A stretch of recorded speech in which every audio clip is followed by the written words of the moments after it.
정부가 오늘 김학의 전 법무부 차관의 별장 성접대 의혹과 고 장자연 씨 사건의 진상조사 기간을 2개월간 연장하기로 했습니다. 네, 한편 성관계 몰카 논란을 빚은 가수 정준영에 대해서 구속영장이 신청된 가운데 이 버닝썬의 공동대표인 이문호 대표의 영장 심사도 오늘 오전에 열렸는데요. 네. 오늘 관련 내용을 손정혜 변호사와 함께 짚어보도록 하겠습니다. 어서 오십시오. 안녕하세요. 안녕하세요. 예.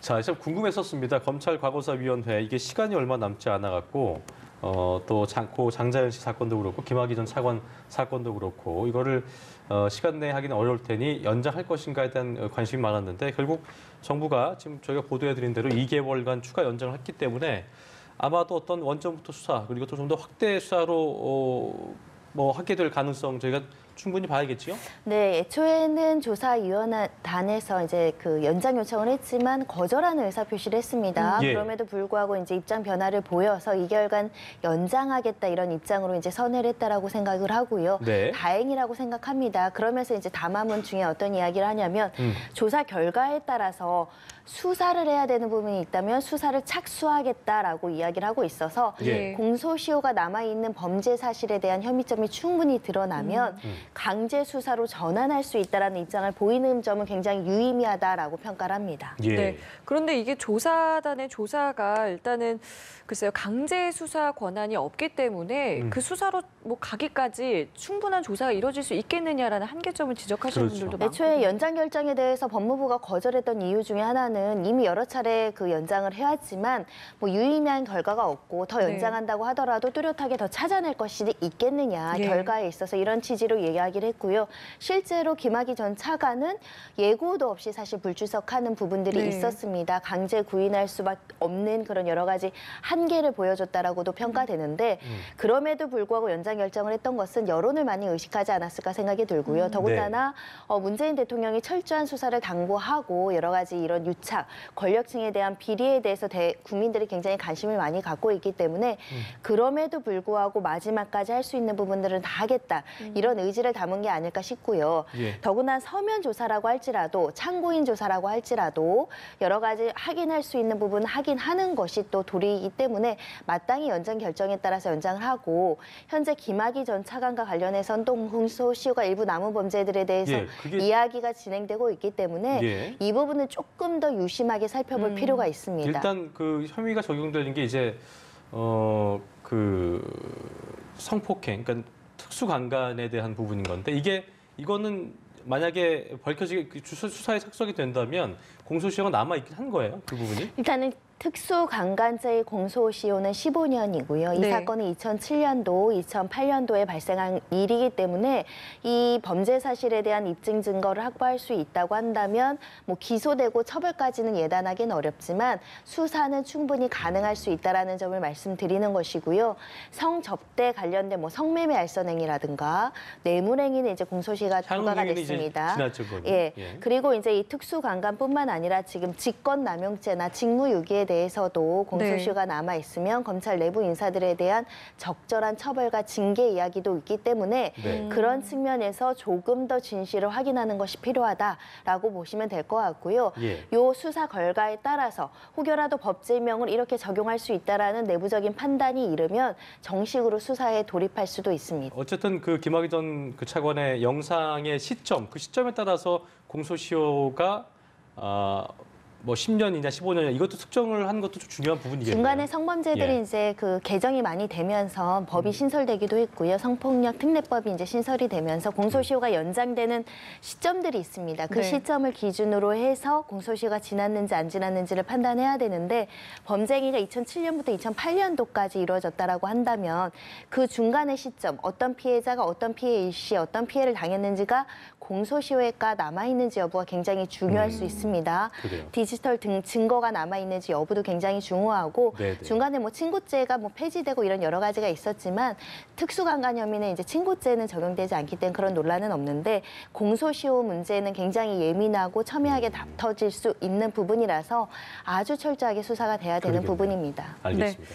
자, 저희 다음 이슈로 넘어가 보겠습니다. 예. 이 버닝썬의 최초 고발자죠. 김상교 씨가 오늘 경찰에 출석을 했습니다. 뭐 여러 가지 이야기를 또 오늘 할 것 같은데 어떤 이야기들 또 어떤 수사가 좀 진행될 거라고 보시는지요? 무거운 책임감을 가지고 있다라고 이야기를 하면서 처음에는 두려웠지만 책임감을 가지고 나와 같이 좀 억울한 피해를 당한 사람이 이야기하고 싶은데 이야기하지 못한 부분들이 있고 본인이 오히려 이런 피해를 당했다라고 하지만 공권력에서 나를 도와주지 않았다. 공권력이 객관적이고 공정하지 않다라는 취지로 이제 호소를 했던 것으로 보이고요.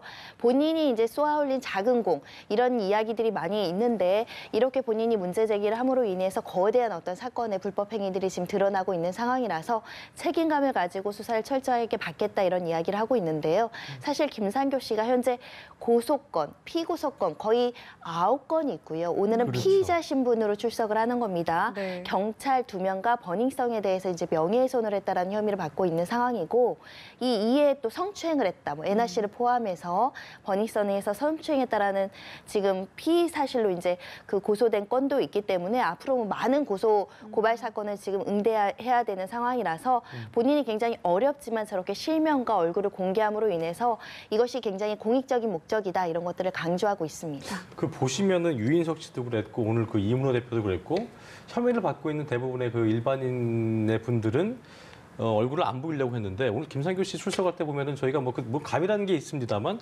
딱 봤을 때 어떤 느낌이 좀 드셨어요? 굉장히 당당하고 예. 자신감이 있고 더군다나 대중들 중에 일부는 굉장히 지지를 많이 하고 있습니다. 네네. 정말 일반인이 어떤 한 업체하고 싸움을 하고 유명인과 싸움을 하고 경찰을 대적해서 뭐 어떤 이야기를 해서 이렇게 사회적 이슈를 만드는 게 쉽지 않음에도 그렇죠. 불구하고 예. 본인의 신변의 위협이나 여러 가지 본인의 손해를 감수하고 저렇게 이야기할 그렇죠. 수 있는 것은 대단한 용기다라고 이제 지금 굉장히 칭찬하는 목소리도 많기 때문에 그런 예. 것들을 감안한 게 아닐까 생각이 들고요. 네. 본인 입장에서도 얼굴을 드러내지 않고 이렇게 조금 비익명으로 그 이야기를 하는 것보다는 실명으로 저렇게 떳떳하게 공개적으로 이야기하는 것이 본인의 어떤 진술의 신빙성을 높이고 본인의 어떤 진실성을 대중들한테 알릴 수 있다라고 생각한 것 같습니다. 예. 이 클럽 버닝썬 일단 마약 유통 혐의와 관련해서 뭐 현재까지 입건된 피의자만 뭐 총 40명이 넘는다 이런 많더라고요. 이야기가 나오고 있는데 글쎄요 이 마약 유통 혐의 같은 경우는 좀 어떻게 좀 진행이 될 거라고 보시는지? 이문호 대표에 대한 구속영장 실질 심사가 오늘 진행이 됐습니다. 예. 1시간 이상 진행됐다라고 알려지고 있고 그 혐의는 마약류 관리법 위반이기 때문에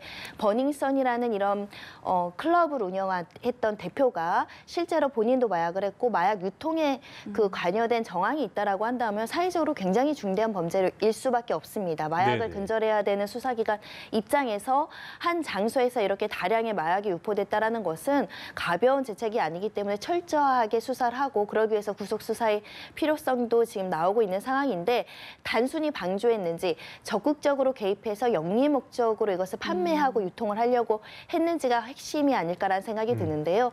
여기에 관여된 분들이 이제 MD라는 뭐 애나 뭐 다수의 이제 MD가 소속되어 있는 것으로 알려지고 있기 때문에 어떤 경위로 얼마의 이득을 취득하면서 이런 마약을 유통했는지 그런 것들 그리고 관여된 사람의 실체 그리고 이것을 무마하거나 수사가 이루어지지 않도록 유착한 사람들이 있는지 이것까지 확인돼야 되지 않을까 생각이 오늘 듭니다. 조사도 굉장히 그러니까 제가 볼 때는 이게 굉장히 영장 발부 사유 중에 하나가 이제 범죄의 중대성인데 마약 자체가 굉장히 중대한 범죄이기 때문에 영장 발부 여부는 뭐 저희가 발부 쪽으로 가닥을 좀 잡아야 될까요? 어떻게 보실 수 있을까요? 초범이라고 하더라도 마약을 흡입하는 것만으로도 우리가 구속 수사를 많이 지켜봤습니다. 예. 그런데 이것은 단순히 개인적으로 마약을 흡입했다, 마약을 소지했다 그런 범죄를 넘어서서 조직적이었기 때문에. 조직적으로 네. 마약을 유통한 혐의를 받고 있기 때문에 영장 청구가 된 것이고요. 만약에 무고하거나 결백하는 것이 입증이 되지 않는다고 한다면 네. 영장 발부 가능성도 높지 않을까 생각이 듭니다. 예. 가수 정준영 씨에 대해서 구속영장 역시 청구된 상황인데 글쎄요 발부 가능성은 또 어떻게 보시는지? 피해자가 워낙에 다수이고요. 재질 또한 좋지 않습니다. 그리고 상습적으로 여러 차례 더군다나 피해자들이 일부는 문제 제기를 했음에도 불구하고 이렇게 연속적으로 피해를 야기한 점에 있어서는 재범 가능성도 있고요. 범죄의 중대성도 인정이 됩니다. 더군다나 지금 일반 사회에서는 이 불법 촬영에 대한 심각성이 굉장히 높아지고 있거든요. 뭐 제2의 명예살인 못지않은 성범죄로 혐의로 분류하고 있기 때문에 그런 점에 있어서는 아무리 전부를 자백한다고 하더라도 피해자를 회유하거나 압박해서 증거를 인멸할 가능성은 상존하기 때문에 만약에 구속영장이 발부된다고 한다면 증거인멸 가능성, 도망갈 염려는 적다라고 보겠지만 뭐. 증거인멸 가능성 때문에라도 구속영장이 발부될 수 있습니다. 네, 이게 보니까 혐의 종합하면은 최대 뭐 한 7년 이상 얘기하던데 그 저희 카카오톡으로 그 보도된 바를 쭉 보면은 뭔가 피해자들을 유린했다는 걸 너무 느낄 수 있기 때문에 공부를 또 사고 있는 것이어서 이게 어떤 그 처벌 수위는 저희가 어느 정도까지 예상을 해볼 수 있는 거예요? 현재 알려지고 있는 건 이 성폭력 특례법 불법 촬영죄인데 5년 이하의 징역에 처해지도록 되어 있고 다수의 범죄니까 경합범 가중을 하면 7년 6개월까지 선고할 수 있다라고 지금 나오고 있는 상황인데 네. 그 이외에도 혹시 이런 단체 대화방을 통해서 오히려 이 불법 촬영죄보다 허위 사실에 의한 명예훼손이나 모욕죄가 더 형량이 높을 수 있거든요. 네네. 그런 점들까지 고려해서 수사가 이루어져야 되지 않을까 싶고요. 그러다 보면 범죄의 어떤 그 양이 넓어집니다. 이것을 단순히 공유하는 걸 그쳐서 조롱하고 비하하고 명예훼손을 하고 모욕한 범죄가 있는지 여부, 그리고 혹시나 이런 동영상을 영리 목적으로 유포했는지 여부 이런 것들까지 꼼꼼하게 살펴보고 최종 제명을 확정해야 되지 않을까 생각이 듭니다. 네. 그런 만큼 이제 수사기관에서 정말 철저하게 수사하고 조사를 해야 될 텐데 검찰이 일단은 수사 지휘를 하는 쪽으로 가닥을 잡았다라는 이야기가 나옵니다. 이 배경에 대해서 좀 궁금하거든요. 일단 워낙에 사회적인 관심이 많은 사건은 검찰이 직접 수사라고 해서 직수하는 경우도 많은데 이 사건은 어찌됐든 경찰에서 수사를 시작해서 예. 지금 고강도의 신속한 수사를 하고 있기 때문에 검찰이 중간에 수사를 직접 하는 것보다는 수사 결과를 받아보고 미비한 점이 있으면 추후에 수사 지휘를 통해서 보완 요청을 한다거나 네. 아니면 지금 경찰과 검찰이 서로 수사 정보를 공유하면서 직접 수사 지휘하는 방식이 타당하다라고 판단을 한 것 같고요. 왜냐하면 자칫 경찰이 이렇게 수사를 하고 있는데 직접 수사를 한다라고 한다면 수사의 동력을 또 경찰이 잃을 여지도 있고 더군다나 검경 수사 조작권 문제가 있기 때문에 좀 첨예하게 이런 불필요한 어떤 긴장 관계를 유발할 수 있기 때문에 네. 수사를 지켜보고 부족한 부분은 검찰이 이제 보충을 하겠다라는 의미로 보시면 될 것 같습니다. 예. 자, 마지막 주제를 좀 살펴보죠. 그 김경수 경남지사의 항소심 공판이 이제 오늘 본격적으로 시작이 됐습니다. 1심에서 법정 구속이 됐고 48일 만에 오늘 다시 모습을 드러냈는데 일단 검찰과 김 지사 측의 어떤 이 항소심에서의 쟁점이 될 만한 쟁점 사항들을 좀 먼저 짚어볼까요? 가장 지금 김경수 지사 측에서 주장하는 것은 1심에서 직접적인 증거는 없었다. 물적 증거도 부족했다. 예. 그런데도 불구하고 유죄 판결의 근거로 삼고 있는 드루킹 그리고 드루킹 일당의 진술들을 근거로 유죄 재판을 했는데 이 드루킹 일당의 진술을 살펴보면 모순점이 많고 일관되지 않고 차후에 이제 진술을 서로 모의한 정황들이 있기 때문에 신뢰성이 없는 진술을 기초로 해서 유죄 판결을 내렸기 때문에 다시 2심에서 이 드루킹에 대해서 증인 신청을 하겠다라고 이야기를 하는 것은 예. 이 드루킹의 진술이 불일치하거나 일관되지 않고 믿을 수 없다라는 어떤 증거라는 것을 재판부에서 현출해서 그 이 진술의 신빙성을 탄핵하려는 전략이거든요. 사실상 유효할 수 있습니다. 왜냐하면 1심 재판문을 보면 드루킹이라는 사람의 진술을 가지고 어떤 범죄 사실에 대해서는 신빙성을 인정하고 어떤 범죄 사실에 대해서는 신빙성을 배척해서 증거로 삼기 어려워서 인정하지 않은 측면들이 있거든요. 만약에 1, 2심과 관련해서 가장 유력한 증인이라고 판단되는 이 드루킹 또는 그 공범들의 진술을 다시 청취를 했는데 네.